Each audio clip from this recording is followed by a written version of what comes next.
এতিয়া মই গ'লে গোটেই হলটো বন্ধ হৈ যাব। মই যদি সিনেমাখন চাব যাওঁ মোৰ সিকিউৰিটিয়ে থাকে 26 জন, বাকী ৰাইজৰটো কষ্ট হ'ব। গতিকে কোনোবা এটা দিনত আমি জোনাকী সিনেমা হলত ৰিকুৱেষ্ট কৰি পেলাই স্পেচিয়েলি চাব লাগিব বন্ধু বান্ধৱক লগত লৈ, কাৰণ মই হলত গ'লে তাত সিনেমা নহ'ব, বাকী ৰাইজৰ কষ্ট হ'ব। সেইকাৰণে আমি ৰাইজৰ কষ্ট নোহোৱাকৈ আপোনালোকক লগত লৈ সিনেমাখন চাম। এতিয়া মই গ'লে গোটেই হলটো বন্ধ হৈ যাব।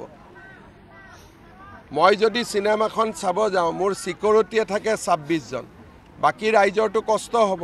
গতিকে কোনোবা এটা দিনত আমি জোনাকী সিনেমা হলত ৰিকুৱেষ্ট কৰি পেলাই স্পেচিয়েলি চাব লাগিব বন্ধু বান্ধৱক লগত লৈ, কাৰণ মই হলত গ'লে তাত সিনেমা নহ'ব, বাকী ৰাইজৰ কষ্ট হ'ব। সেইকাৰণে আমি ৰাইজৰ কষ্ট নোহোৱাকৈ আপোনালোকক লগত লৈ সিনেমাখন চাম।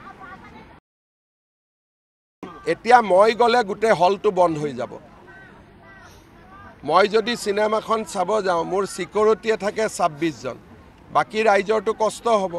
গতিকে কোনোবা এটা দিনত আমি জোনাকী সিনেমা হলত ৰিকুৱেষ্ট কৰি পেলাই স্পেচিয়েলি চাব লাগিব বন্ধু বান্ধৱক লগত লৈ, কাৰণ মই হলত গ'লে তাত সিনেমা নহ'ব, বাকী ৰাইজৰ কষ্ট হ'ব। সেইকাৰণে আমি ৰাইজৰ কষ্ট নোহোৱাকৈ আপোনালোকক লগত লৈ সিনেমাখন চাম।